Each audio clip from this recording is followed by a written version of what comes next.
এবার রোজার পণ্য আমদানিতে নতুন করে যুক্ত হয়েছে ৩১৭টি প্রতিষ্ঠান।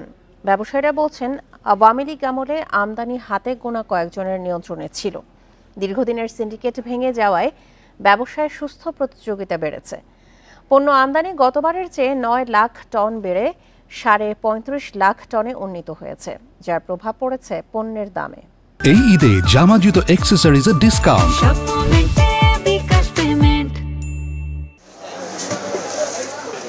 রোজায় ছোলা, খেজুর, ডাল, তেলসহ বেশ কিছু পণ্যের আমদানি বাড়ে।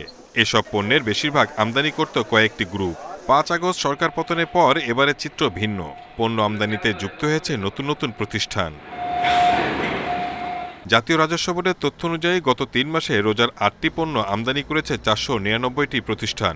এর মধ্যে ৩১৭টি প্রতিষ্ঠান এর আগে কোনো পণ্য আমদানি করেনি। এবার আমদানিতে নতুন করে সক্রিয় হয়েছে Samuda edible oil, Rupsha edible oil, crown agro ইন্ডাস্ট্রির মতো প্রতিষ্ঠানগুলো।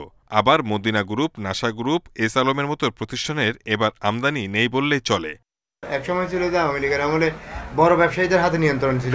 এখন ছোট ছোট যেই ধরনের ব্যবসায়ীরা আছে ওরাও এখন মোটামুটি নিয়ন্ত্রণে ব্যবসা করতেছে। ইতিবাচক দিক, তবে এটিকে আমার মনে হয় যে আরও প্রসার করা উচিত, সবাইকে সমান সুযোগ করা দেওয়া উচিত এবং ব্যবসায়ী বা আমদানি ক্ষেত্রে যেন কোনো বৈষম্য শিকার না হন।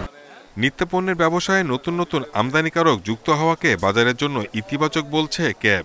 সাপ্লাই লাইনে যদি আপনি বিষয়টাকে স্বাভাবিক রাখতে চায়, তাহলে কিন্তু এই যে ডিস্ট্রিবিউটর যারা আছেন অথবা তার এসআরও যারা আছেন, যাদের মাধ্যমে বিতরণগুলো করা হচ্ছে, বিক্রি করা হচ্ছে, সেগুলোর ক্ষেত্রে একটু নজরদারি থাকা উচিত।